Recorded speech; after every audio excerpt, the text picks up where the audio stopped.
Good morning. My name is Debbie Zamaria, and I'm here on behalf of the Martinez Oral History Project, which is part of the Martinez Historical Society.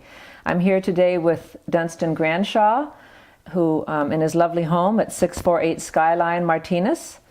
And we're going to speak to Dunstan today about his life growing up in Martinez. He spent many wonderful childhood years, and he's also written extensively for the Martinez Historical Society newsletter, several articles called Escobar Escapades. So he'll talk a little bit about that later. But anyway, joining us today are my husband Tom Zamaria, who is the videographer, and Dunstan's friend Rita Buchanan. So we are going to get started with you, Dunstan, and I'll start asking you. All right, so we're going to start with a little biographical information. Why don't you tell me a little bit about, tell me when and where you were born. I was born in Oakland, California in 1928. And before going to Oakland, my mother didn't, she had a bad experience with a child that was born before me and didn't trust the local hospitals. So I went into Oakland for that purpose and then lived here ever since. So your parents were living in Martinez at the time? Yes. And so I guess it was your sister? It was a female child. I don't even know at this point. I haven't researched to find out if there's any way to find out what her name was, but she is interred up in the municipal cemetery in Martinez. So she was born in this hospital in Martinez, but it was a very bad experience. Yeah, right. And so your mother just didn't trust. So what was the transportation like? What did your mom have to go through to get from Escobar to Oakland? They were, of course, in the retail flower business, and so somebody had to tend the shop. My mother never learned to drive. So we would take the train to Oakland, 16th Street Depot, and then catch the streetcar up to Broadway and 14th Street, I think it was, anywhere where Capwell's and the Emporium, all those stores were, and take the streetcar up Broadway and then hike up what everybody knows is Pill Hill, and saw Dr. Dunstan, who was the lady that I understand performed at the birth, and then we'd go back the other way, and that was spent. Oh, I don't know how many times we went through that because my father couldn't leave the store unattended, so my mother had to haul me into Walnut Creek, Concord. I'll get it right yet, Oakland. Oakland, my gosh, what a journey! So you were sort of baby on the fly. Yeah, it really was. But she was determined. She was. My mother was determined, and I guess everything worked out fine. Doing the Oakland. Was the Fabiola Hospital, which is, I understand now, part of the Kaiser operation in Oakland. So, that is really interesting. So, but basically you've lived all of your life in Martinez, with exception. All my life, yeah. On Escobar. What was that address? I lived on Escobar until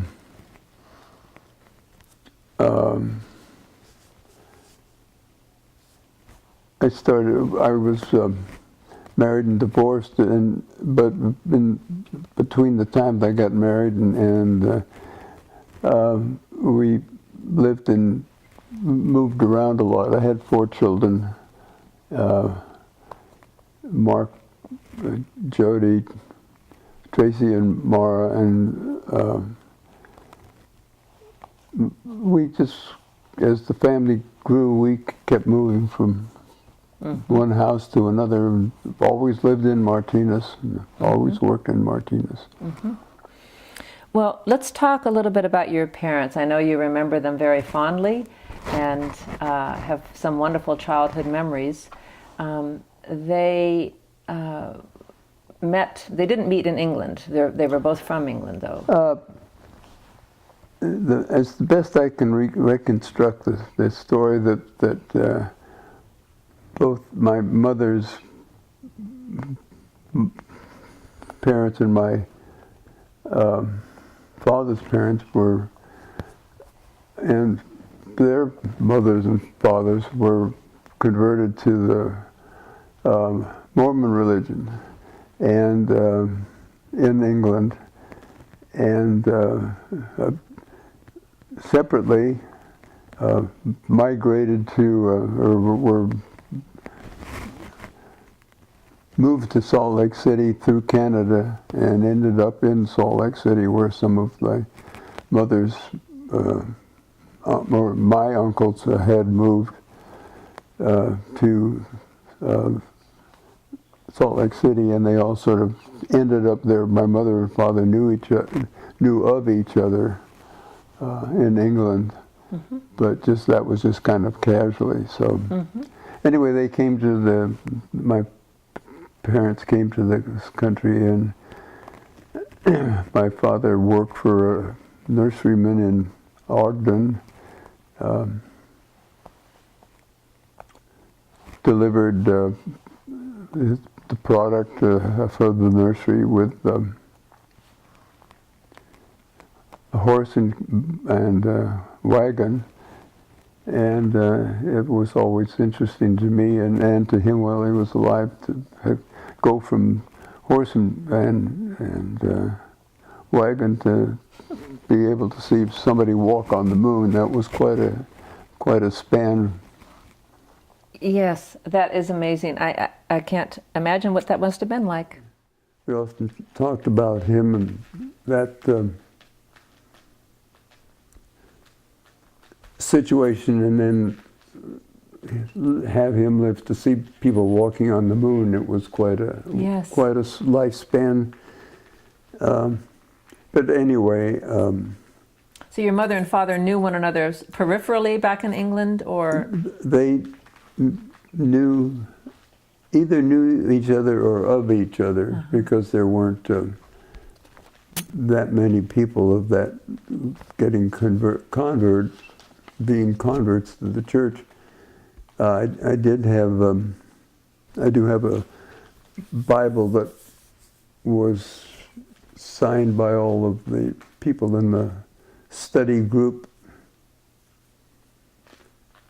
or I don't know what they called them in those days, the people who were being converted. And so they ended up in Salt Lake City with, excuse me, my mother had a brother and a sister, and my grandmother, my mother's mother, all came over at the same time and ended in Salt Lake City. I'll be darned. And somehow they met, and when they were working in this floor shop in Salt Lake City, and my father decided he wanted to, for some reason, get to California, so he went to Oakland and worked in Hogan and Evers floor shop, and he saw how many flowers were being shipped out to this area, and decided it would be a good place to open a store. So he came out to worked in Oakland for a while and then opened up in Martinez, Granshaw's florist. Granshaw's florist. And The store is still there. It's gone through many hands. I graduated from Alhambra in 1946, and he said, "Do you want the business?" I said, "No." I saw how hard my father worked. Yes, this was the only flower shop in central and eastern Contra Costa County, and he was delivering to Walnut Creek, Concord, Pittsburgh, Antioch. Of course, they were just smaller. Of course, everything was smaller. So he just decided maybe this would be a good place that Martinez would be a good place to go in business for himself. mm-hmm. So he did. And I don't know where they lived, but they did build a house on Escobar Street. Okay, so we're going to talk about that in a second. So he opened up that flower shop, and which the name still stands today, and it was in the same location as where it is on Main Street? No, it moved around quite a bit. It moved around, okay. Some was voluntary and some was necessary because the Martinez Hotel burned, and my father's shop was in the Martinez Hotel. But that's another story. And the Martinez Hotel, you had mentioned that before. Where was that located, Dunstan? Was that on Main? Intersection of Ferry and Main. Ferry and Main. On the east, I guess you'd call it the east corner. Okay. So your childhood, you grew up in Martinez, and so Right. you were educated in the Martinez schools, Right. as they are today. So you went to, was it John Swett then, or No, it was No. Alhambra. Alhambra High School? Alhambra Union School District. Alhambra Union, okay. And then there was all our little elementary school districts were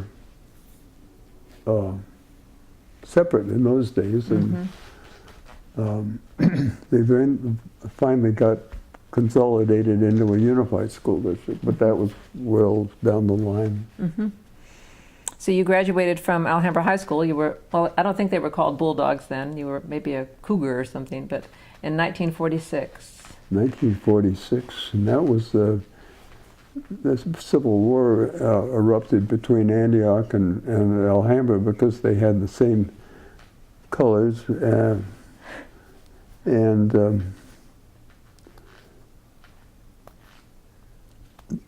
they had the same nickname, and so they had a vote, and Martinez got stuck with the color change, and Antioch got to keep the name.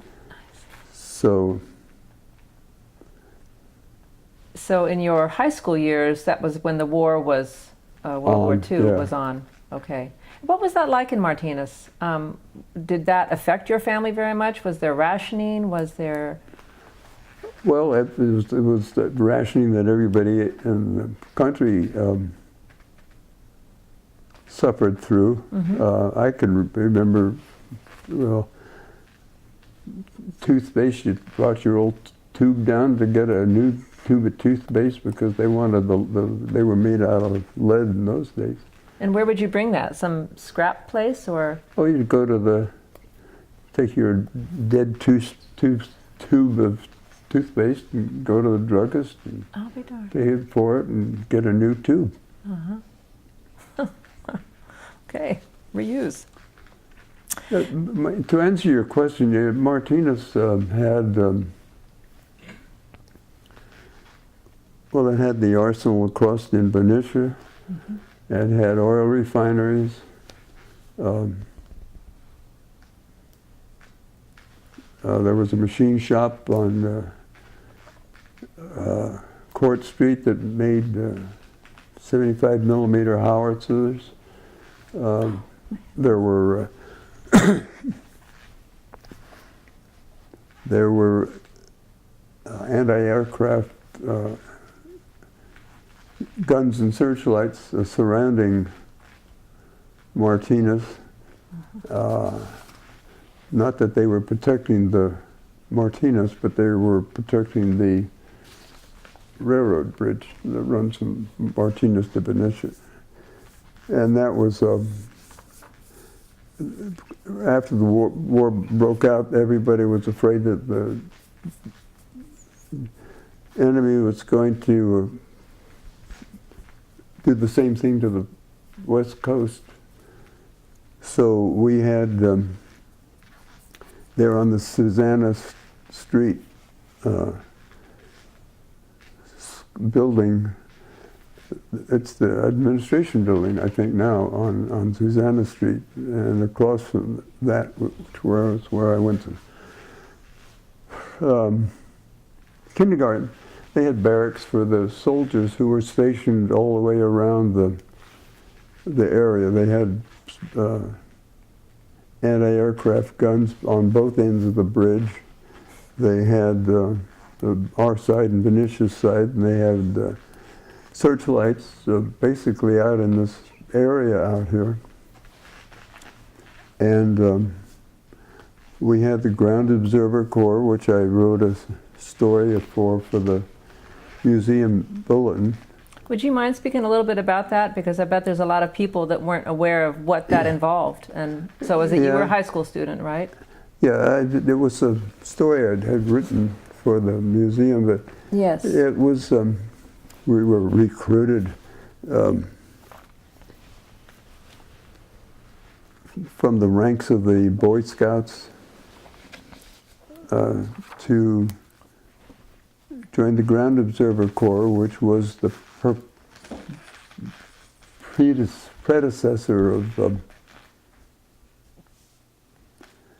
radar, and it was on the top of the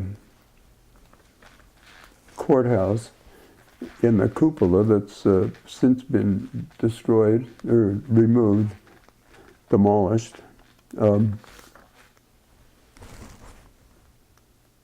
But well, it's okay. Would you like us to pause it? Well, I just was going to say, I think his shoes are squeaking. Oh, maybe I pause it. want to put it down. and anyway, they were supposed to be people 24 hours a day up there walking around on the Like a catwalk or something. catwalk, I guess you'd call it. It was way up in the air, and you climbed up this ladder and you watched and listened for airplanes. Called it into a filter center somewhere, and theoretically they were tracking all of the aircraft that flew in and out of the area. And it was, you know, I was fairly young, but it was only 2 blocks from where I lived. So when ladies served with ladies and men served with men unless they were married, and they made coffee up there, and you walked around and listened, and you guessed what you were hearing or seeing. I don't think I ever saw anything. I've heard a lot of things, I thought. God, pretty exciting though, excuse me for interrupting you, but kind of exciting for a young man. Oh, yeah. Oh my gosh. Yeah, and they served coffee up there, and I got to drink coffee. You know, being a strict Mormon boy, I didn't have Oh, right. coffee, but it was, I've since lost it, but after the war after they disbanded us, we got a little collar thing of, A little medal or something? yeah, G Ground Observer Corps or something like that for Right. our service. But finally, I guess by 41, 42, I've been someplace in 43, I think they disbanded it because it was no longer required. There's no threat of bombing or shelling or anything like that. So the whole outfit packed up and went away.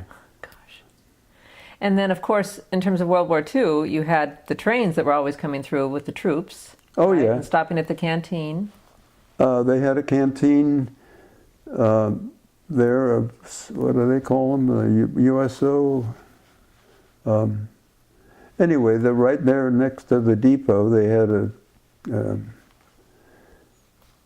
canteen. It wasn't called a canteen. Help me out, what is it called? Well, I thought it was called the canteen. Maybe it was. Anyway, it was right there where next to where the parking lot now, where the Doggy Diner, Doggy Depot is.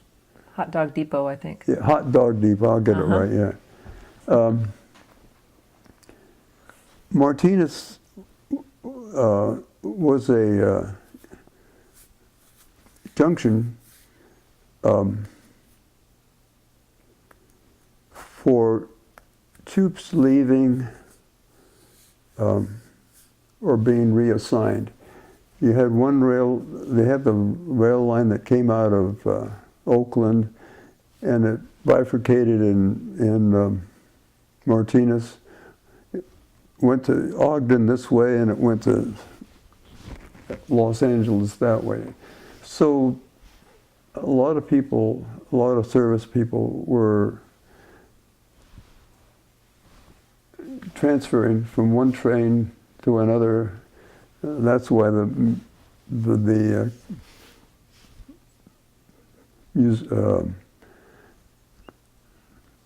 facilities there were good. They had showers, and lots of people volunteered to help. And the soldiers, whatever, got off there. And Camp Stoneman supplied a lot of the people who were being shipped out. They left on the train or came down the river on a converted ferry boat. So there was no rationing was a pain, and everybody knew somebody. Like Father being in the flower business, he got I think they were ABC C card when he got more gas because he delivered flowers. And I guess that was the content of the way the war went in Martinez. I know you spent a lot of time on your bike as a young boy, riding around and having all sorts of adventures, and so with the train. And is there a favorite one you want to talk about, or because you had this house on Escobar, and actually I've driven by there, and I was trying to place it, but Escobar and Marina Vista, sort of where they, as you said. Escobar and Marina Vista are parallel now. Top of the hill, they come together. When I lived on Escobar Street, Howard Street was just gravel and dirt, mud. And Escobar Street, you know how narrow that is. That was two-way. And that's the way you went to Pittsburgh or Antioch. There was no Arnold Industrial Highway. Maybe you don't know where that is. I do. But that's where Highway 4 is now. And all the traffic went up and down Escobar Street. It's unbelievable. You couldn't do it today. Anyway,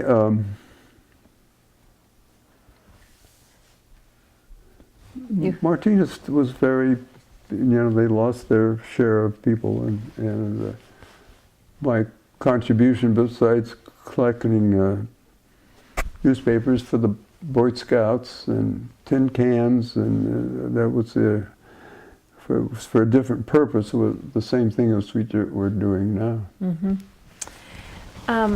You've had a number of jobs as a young boy, part-time jobs, and I was reading about some of them in the newsletters, and also you had spoken with me about some of them. I mean, you sort of were pretty resourceful, from what I could tell. Selling wood, bundles of wood, and Well, working at Shell. where we lived, Escobar Street, and I have some pictures, photographs of the house. Backed up to the railroad track right away, and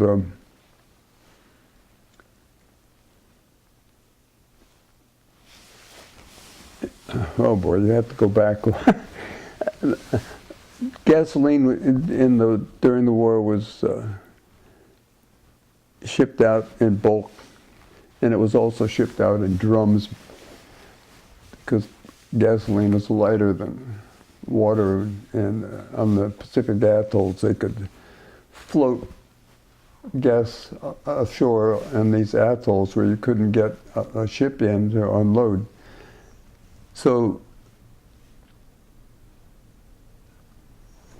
Martinez, the refinery in the light oil section, produced a lot of gasoline plus other things, and loaded up 55-gallon drums in boxcars, and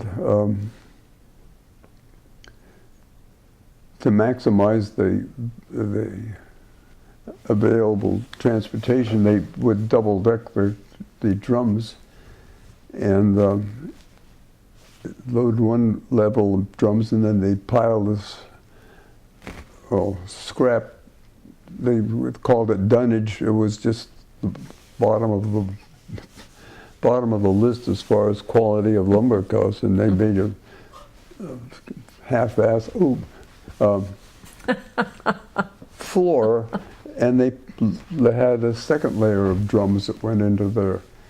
So when these cars came back after they'd been unloaded someplace, a lot of times they were the wood that had been used to create the second floor was still in there. So some of us boys from the hood decided they would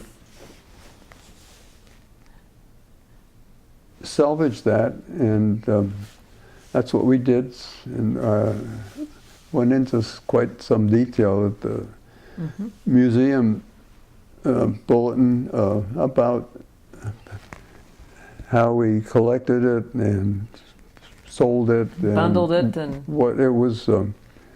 It was pretty heady stuff for 10, 12, 13-year-old kids. Really? Couldn't drive. That's right. Didn't have cars, but we loved to work on that railroad. Yes. And it was a pretty neat place to live because there was all kinds of things going on just over the back fence. Yes, like the municipal dump. That was a little further out. That was, Had to get on your bike and ride. yeah, they kept, well, they're still doing it. I mean, they're going to do it until hell freezes over, but marina fills up with silt. They pump it out and pray, and it fills up again. And they had to have some place to put the spoil, so they sucked it up with a big vacuum cleaner and pumped it into the area there where the regional park is now. Then the horse set up down there, and they suck it up and pump it out into they built a dike all the way around. I've seen that, kind of like a big pit almost. Yeah, and pump it in, and the slurry would be such that they'd have a drain in one corner, and the sludge, or whatever you want to call it, would be pumped in, and and the solids would sink to the bottom, and the liquid would flow like into your bathtub drain and drain back into the bay. So anyway, that was one of the places where we made use of the available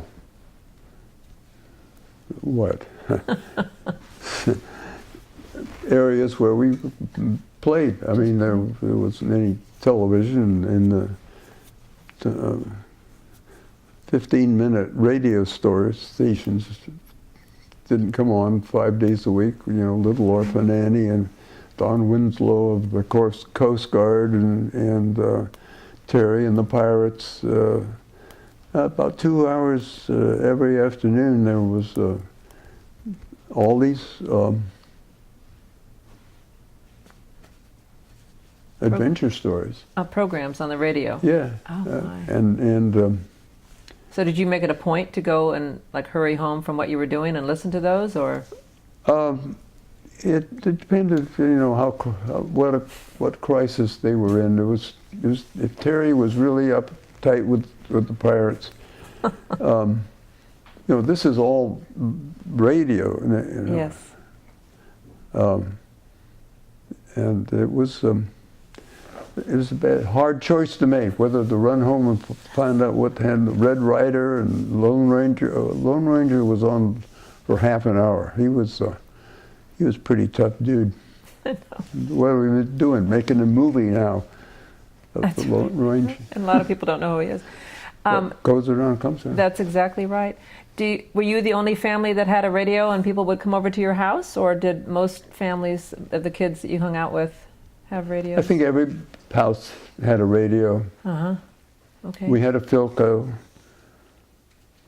Stood, you know, Philco, so yes. high, and there were AM in the living room, and the family, at least on Sunday afternoons or evenings, would sit around the Philco and listen to the preachers and the politicians and people like the German-American Bund had their say, and the Brits had their spokesman on the radio. Yes. And then there was Fibber McGee and Molly, and I can't remember all of them, but that was the entertainment. Uh-huh. Did your parents have a favorite one that they were like, oh gosh, we want to, or were they more into the news, or? There was a little radio in the kitchen. I think that the news played in the morning, and during the breakfast cycle, and I don't think it was allowed in the living room until it was time to listen to the really serious stuff. Right. Now you had mentioned that you had typhoid fever, and as a result you missed a year of school, almost a year of school. At least 6 months, I don't think. Can you talk a little bit about that, like how you contracted it? And it was the flooding, right, or the water? It was. Here again, it was the railroad. We had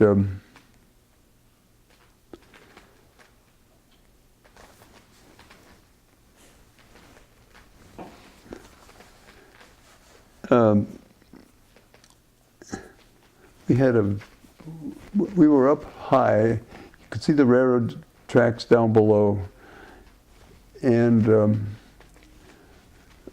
up at the top of the hill where the Beatty house is, there was a big depression in the hillside where they dug out the dirt to build the embankment to create the grade that led up to the the bridge. Anyway, that was always full of water, and we used to go down there and make rafts. And Good place to play. It was standing water, and I'm sure it had all the bad things. In the summertime, that's where the hobos would make their camps, and they were, of course, not there when it was underwater. So we've had,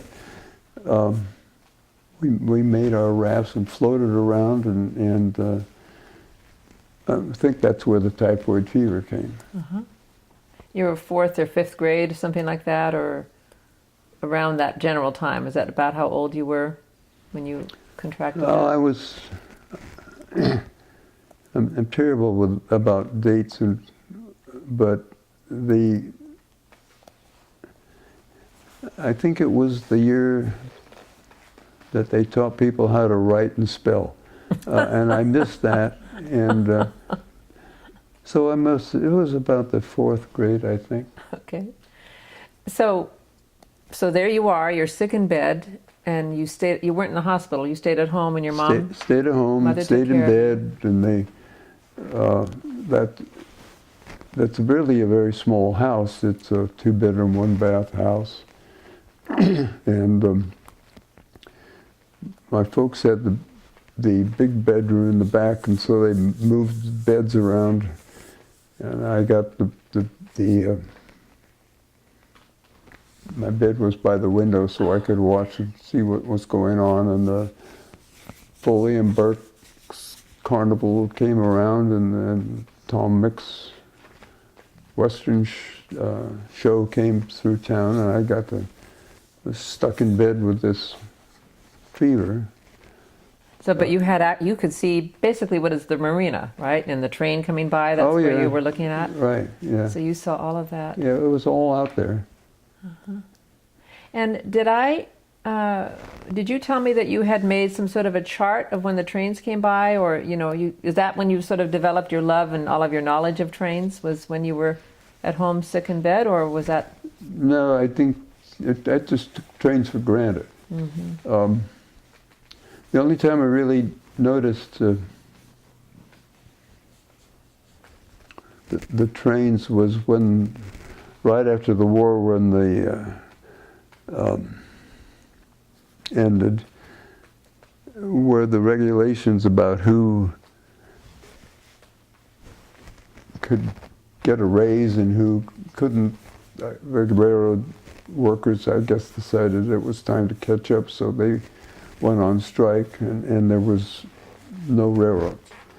So the silence was deafening. I mean, you couldn't, nothing moved. I don't remember how long that was. But the only time that much noise disappearing had occurred was right before the war and into the early months of the war, that the Benicia Arsenal, which had been just sort of dormant until the war came along, and all of a sudden it just had a huge expansion.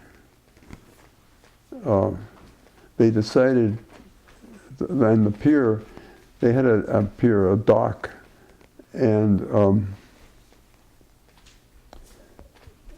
it would accommodate one ship. And so they decided the arsenal was expanding, so they decided they needed to have more space for ships to tie up. This is on the Martinez Marina, or over at Benicia? No, across on the Benicia Okay. side. And they had pile drivers driving piles that went on day and night for months and months and months. And they were putting piles in to build this dock, which is still there. And they quit. All of a sudden there was and they pounded 24 hours a day. And that was another time when we had great silence, was when they did that. But Would you like a little drink of your tea? Take a I'm drink. sorry? Would you like a drink of your tea? Oh, yeah, I better. Okay, so I was sort of fascinated by some of the other jobs that you've had too. That, as you said, that as I think it was a teenager, you worked for Shell, and it was a horrific job. It sounded like was that standing on the was that the weeding and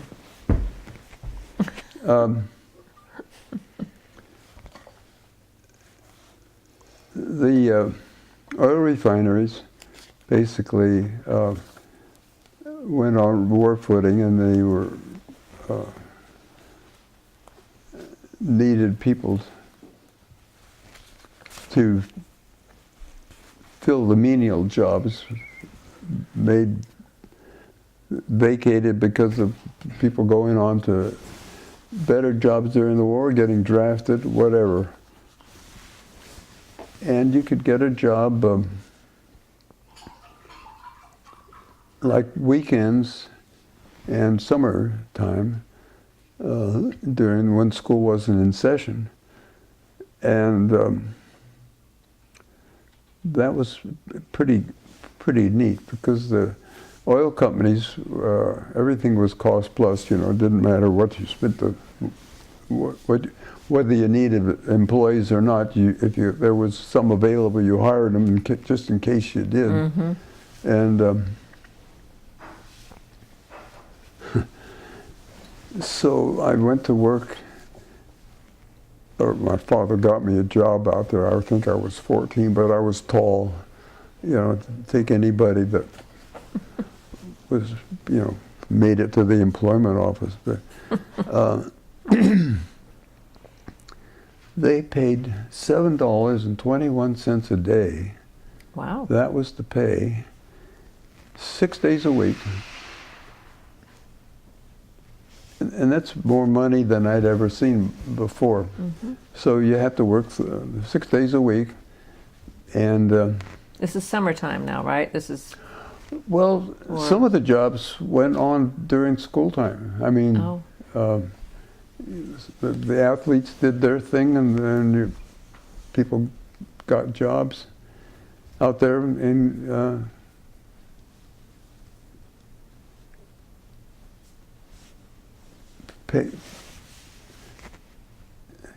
got the best deal they could. Mm-hmm. And as far as, you know, working on the weekends, and I remember the Shell didn't pay quite as much as the Associated Oil Company did. That's Valero now, I think. No, I don't know who it is now. But there was competition because Associated paid a little bit more, and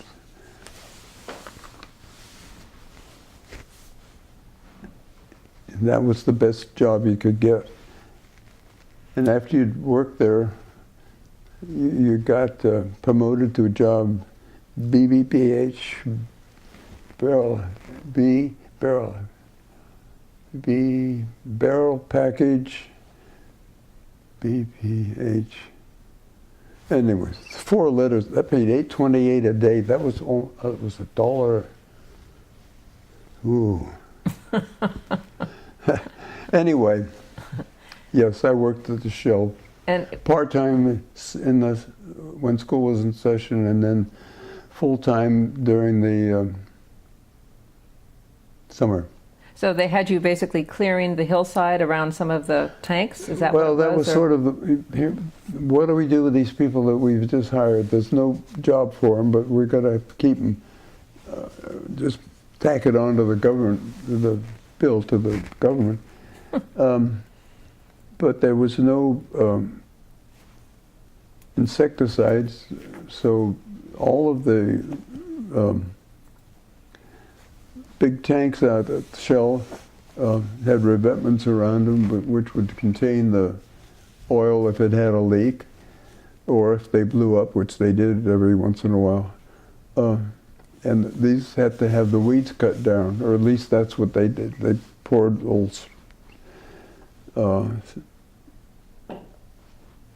if they had it, tar or oil that they couldn't refine anymore, try to keep the weeds from growing, and then if they did grow, you had to have somebody that would hoe them down. So like a defensible space, sort of. Yeah, so that was just to keep the fire hazard under control, Right. I guess. And you hoed weeds until they needed somebody someplace else, and you got promoted to the drum barrel package handler, and that was the $8.28 a day. Was that the one? Now the weeding that you did, that was very difficult, right? I mean, you were in pain at the end of the day, even though you were a young man. Yeah. You had to go to a chiropractor. Yeah, you know, you're working on this 45-degree angle, and at the end of the day, one leg is shorter than the other. I remember some days walking home with one foot in the gutter and the other on the sidewalk. Oh, gosh. Because that's the way I'd Just been trying- for the whole day. Oh, my. Fortunately, next door was Dr. Harvey, who was a chiropractor, and he had some of these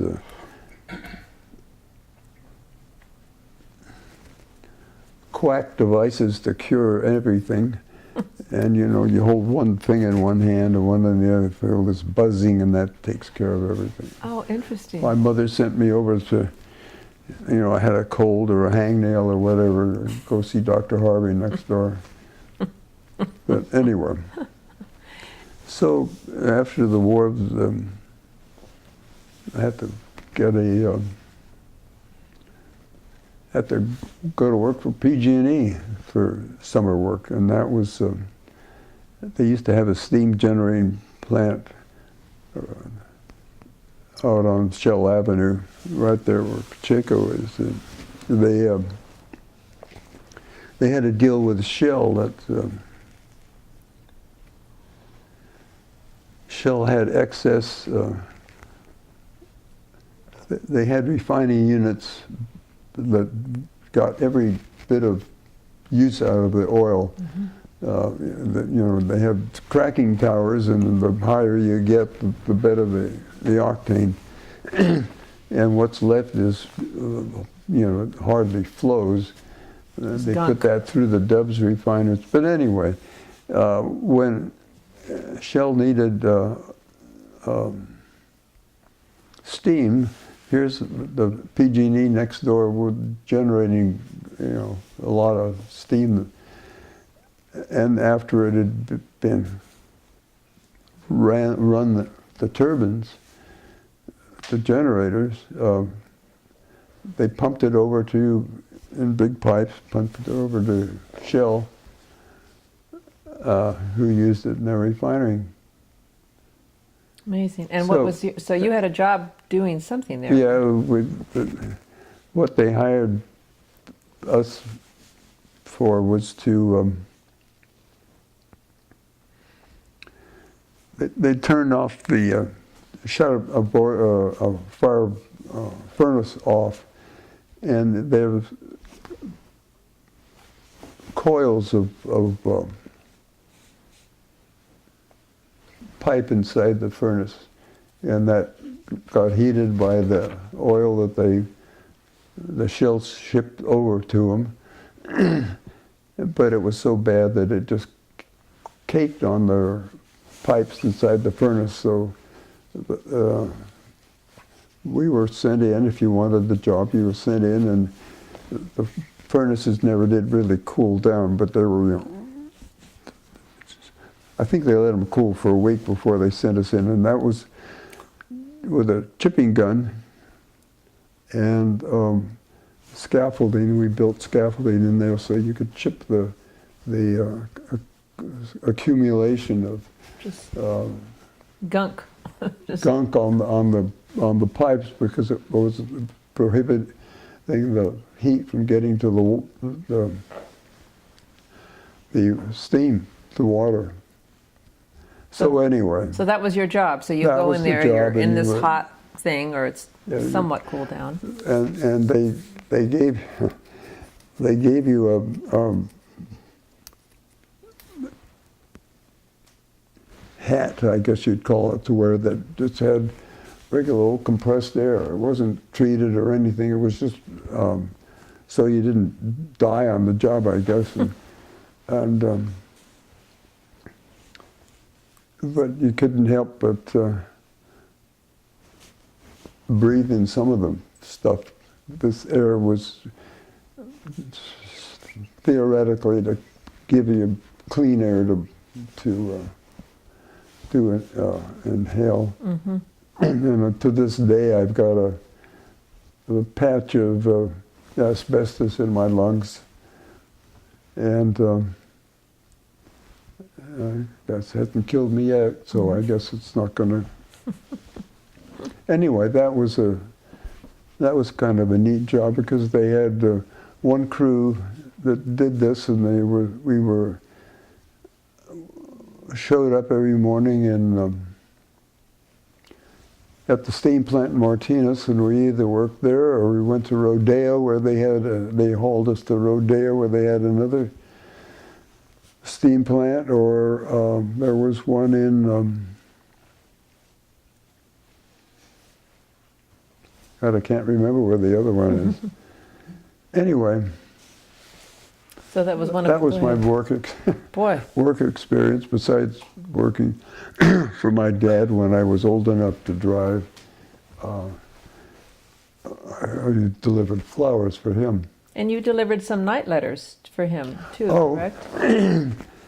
My father belonged to an organization called Florist Telegraph Delivery, and nationwide florists would sign up for this service, which they paid for.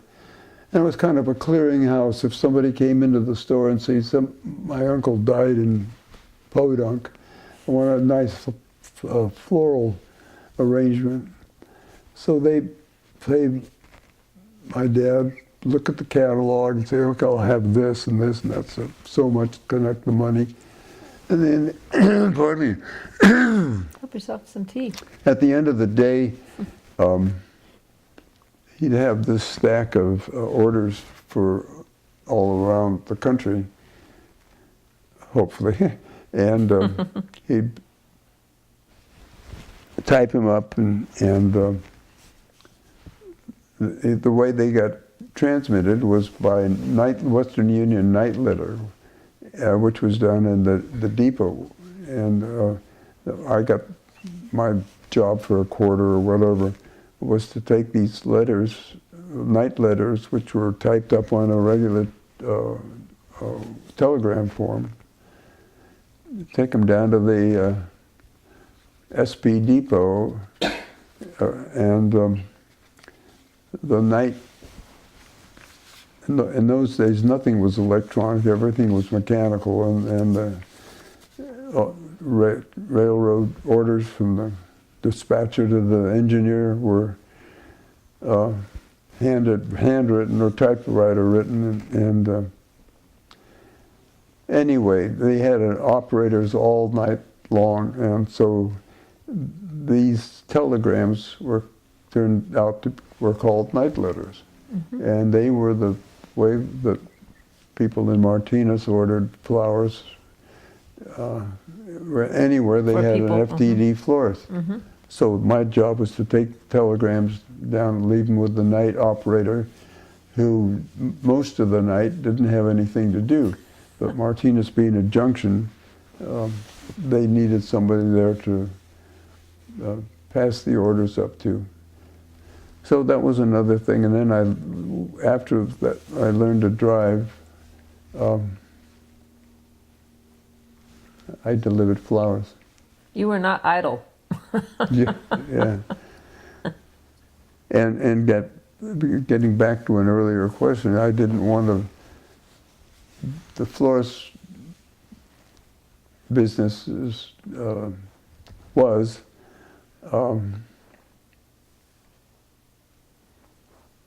pretty time consuming. In those days,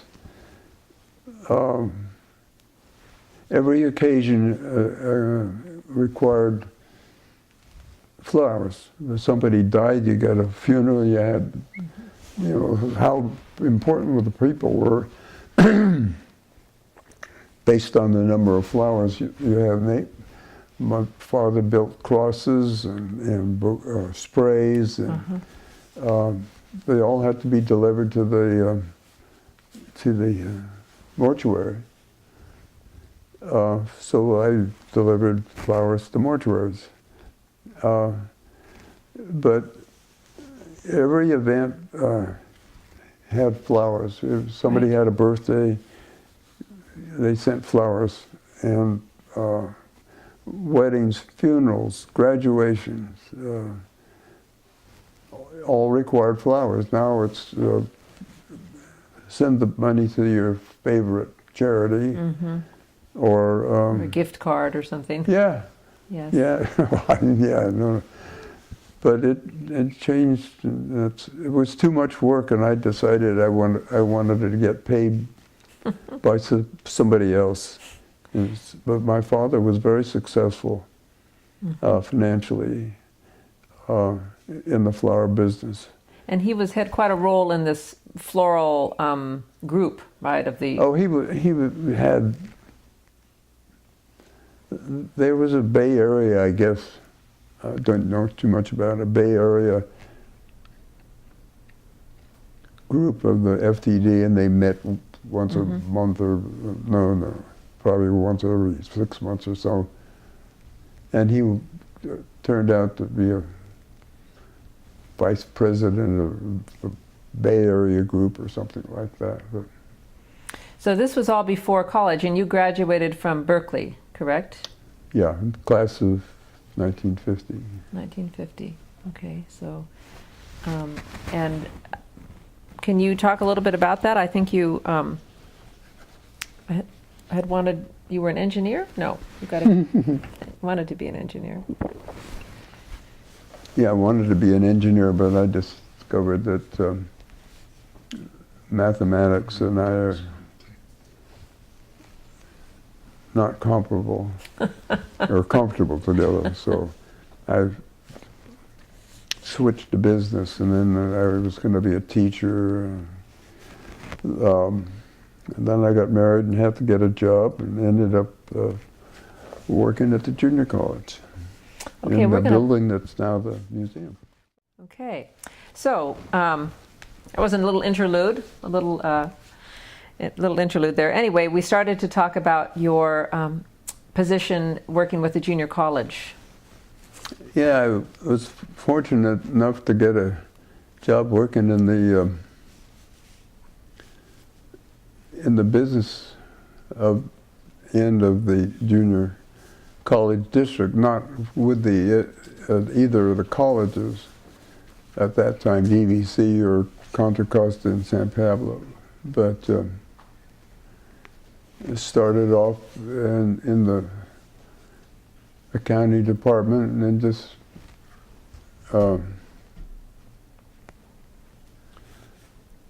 did various jobs that sort of like creating the wards when they switched from the all-inclusive voting on the trustees to ward system. And I created all of the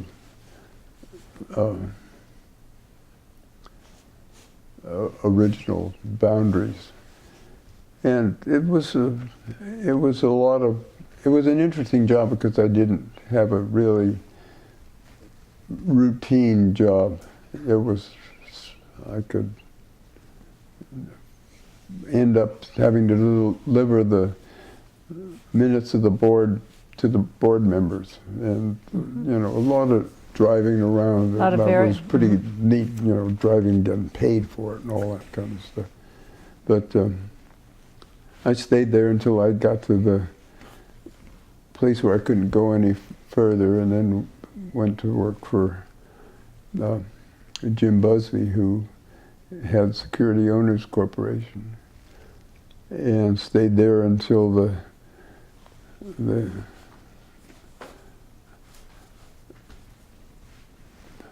housing problems, the early ones. I think it was in the 70s when they went out of business for So getting loans. Security Owners Corporation built homes, is that what they did? Yeah, single-family homes. Okay, so around Martinez, around Right, this area. it's generally Martinez. And we built some in Fairfield, some in American Canyon, but mostly it was in Martinez. And when you said we built, were you on the business end, like you were at the junior college, an accountant sort of No, I person, was the general superintendent. General superintendent, okay.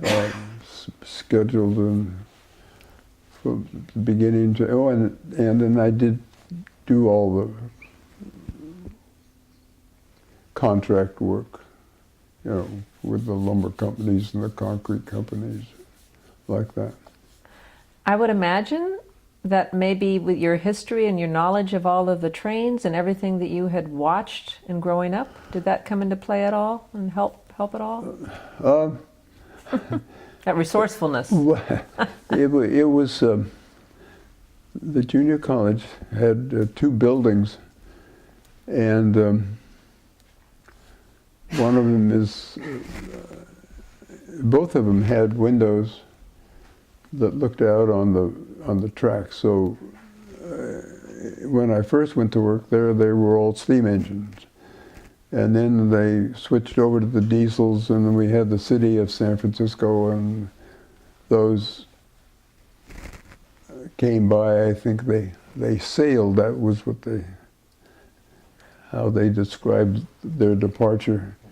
Huh. And they came through every other day for a while, but those were before my time at the junior college. But one of the offices I had windows that faced the tracks.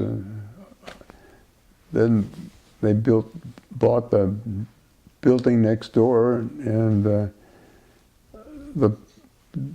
jobs I had then, I had an office that I had them put in a window, and I got the railroad again. I could see the ships, and I lived in that house, and I kept track of all of the ships that went down. I had a binder that I had and took the names and where they were, where they came from. Oh, that's what it was. So you, in the Escobar house, so you paid attention to the ships on the strait, and Right, the comings right. and the goings. Yeah. And the interesting thing about that house was that it started at the top of the hill and ended up at the bottom. And that was covered in one of the mobile home living. The mobile home stores where the combination of heavy rain and broken water main and lack of good drainage washed the back of the backyard out. And I guess fortunately there was a lot down the street, and they jacked the house up, rolled it down, put it on some other foundation, left the garage at the top of the hill. Talk about a detached garage, it was half a block away. That's funny. And then you built something on this kind of in between there, right? Yeah, when your kids were growing up.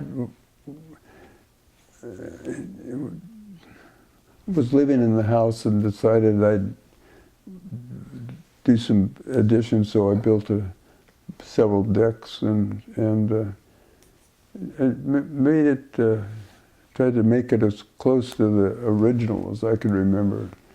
I went scrounging around for used building materials in Berkeley, and found green basins, green commodes, because that's what my folks had put.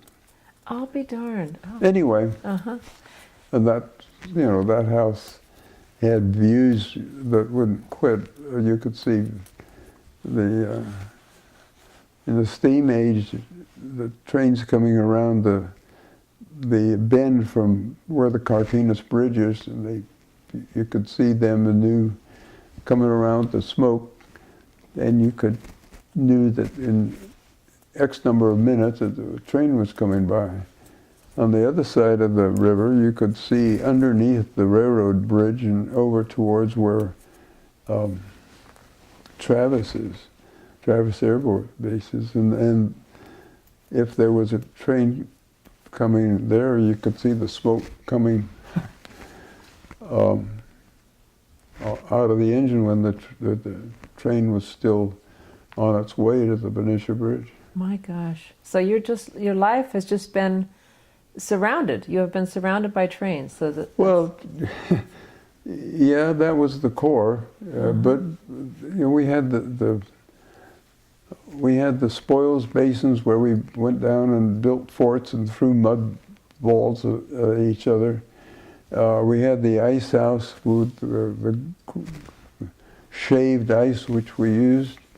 And then there was the Foley and Burke Carnival that came on the railroad. They parked their cars right down the bottom of the hill. Did they have animals, or was that more just rides? The Amusement? carnival was just rides. Early on, it wasn't Barnum and Bailey. I think it was the Barnum and Bailey Junior version that came by rail. And they had animals. Yeah, they had animals, all kinds of. And so you got to see that go by your house on Escobar, Yeah, right. animals. It's that field that's, it's part of the Park Service now, or the regional park. Right across from the depot, there was a big field, and that's where everybody had their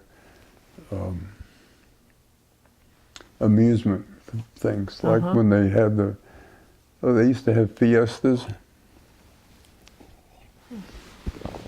They had bass derbies when there was fishing allowed in the bay. They had all those kinds of things that went on. And one of the other interesting things about living where I did is you could follow the fruit picking season, because the cannery was just down next to Alhambra Creek, and the smell from the fruit canning and early on from the fish canning was pretty pervasive, and you could tell what was being done. And in those days, the Shell Oil Company blew the steam whistles at 8 and 12, and 4:30, and That was primarily for the workers to let them know, oh, it's time to go to work, it's time to have lunch. And time to leave. Time to leave. And it was always a chore. All those high school kids would, sneak down towards the gate. North gate was where we came in and out. You had a time card, and you got your time card and stuck it in, and bang, and printed the time. And you wanted to see how close you could get to 4:30 without getting over. And then you took it out of this, ran it through the time card, and put it over in it, so be ready for you in the morning. I'll be darned. All kinds of stories about working at the refinery when you're young and naive. Yes. Oh my heavens, and pretty brutal working conditions. It sounds like, nothing like that would be accepted now, probably. Yeah. Nothing. Lots of things that you couldn't do now that you could do then. Yes. They used to have chocolate bars and those kind of things were really scarce during the war. And I think once in a week or some period of time, they came in, some company came in and refilled the candy machines. you know, they'll put a quarter in or nickel or dime and do the handle, the barb drops out. And we finally figured out that they came at the same time on the same day of the week. So they were ladies who were in charge of working for some company, had that franchise, and they would come on a certain day at a certain time and refill the candy thing machine and leave. And I'm sure that that the delivery person didn't get to the gate before the machine was empty It's again. empty again. Everybody had their nickels and dimes for. Right, probably waiting like vultures. Darn, it's empty again. Missed it. But it was an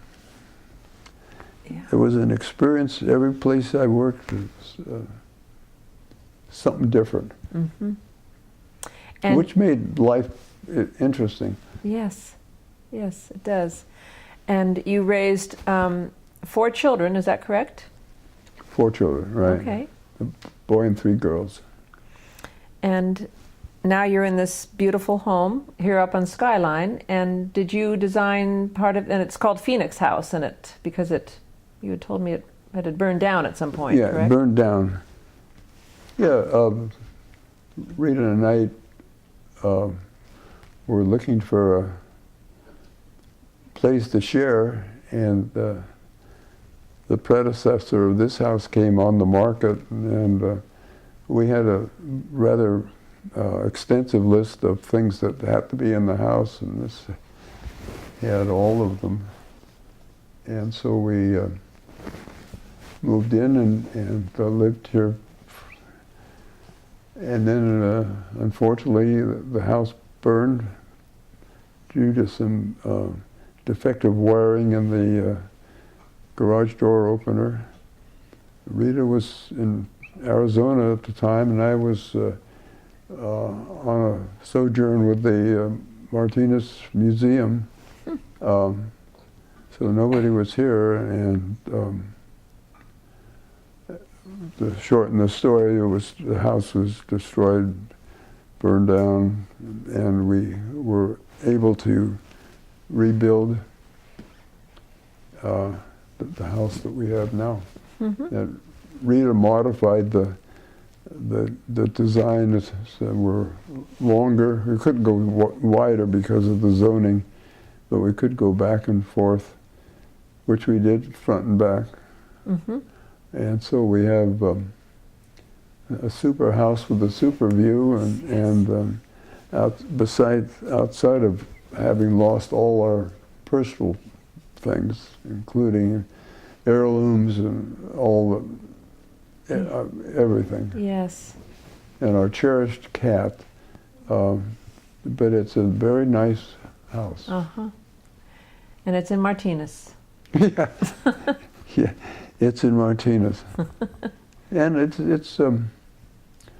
We spoke yesterday coming back from Lake Tahoe how fortunate we are to live in Martinez, which is green and hilly,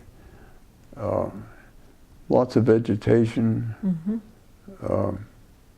Everything you can want is in Martinez. And Yes. it's nice that we're here and everybody else has to stay away. That's how we feel. Yeah. Yes. We're kind of coming to the end of the interview, Dunstan, and I wanted to ask you if there's any story that comes to mind, or anything that you would like to cover that we haven't. Well, we could Go on here. for hours, huh? We could be here tomorrow morning and still, but I think we've hit the high spots. It's been a wonderful town to live in, and I've been fortunate to be able to walk to work in all of them. Oh, that's nice. I mean, not the part-time work, but with the junior college, and when SOC, I was able to to walk to all the places that I worked. That, boy, that's incredible. Yeah. That is Yeah, incredible. that doesn't happen too often. And you had such wonderful childhood memories, and it's really cool that you share them in those newsletters. And you had such a nice connection with your folks too. That was just Yeah. really nice.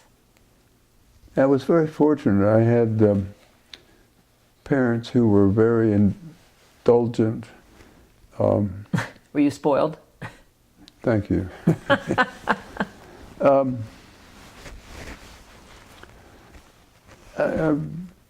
We created our own adventures, and the stories I've written for the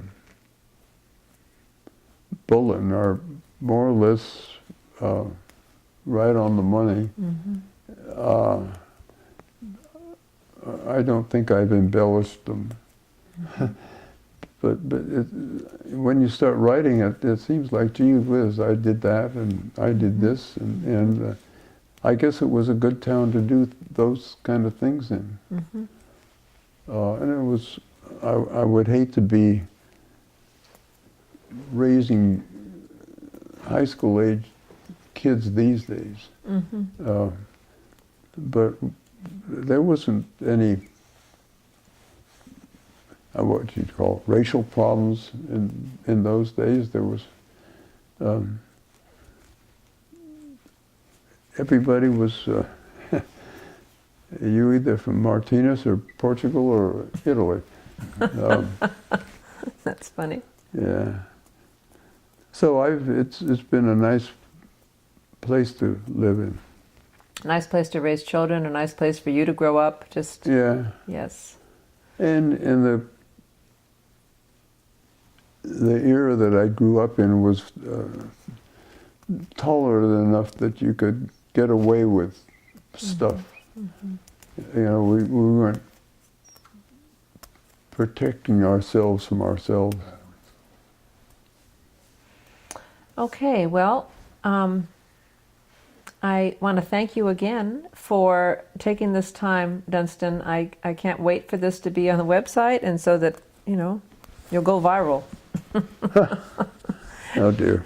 Anyway, thanks again. I'm going to shake your hand. Give Well, my hand. thank you. Yes. It's been an experience. I've Yes. enjoyed it.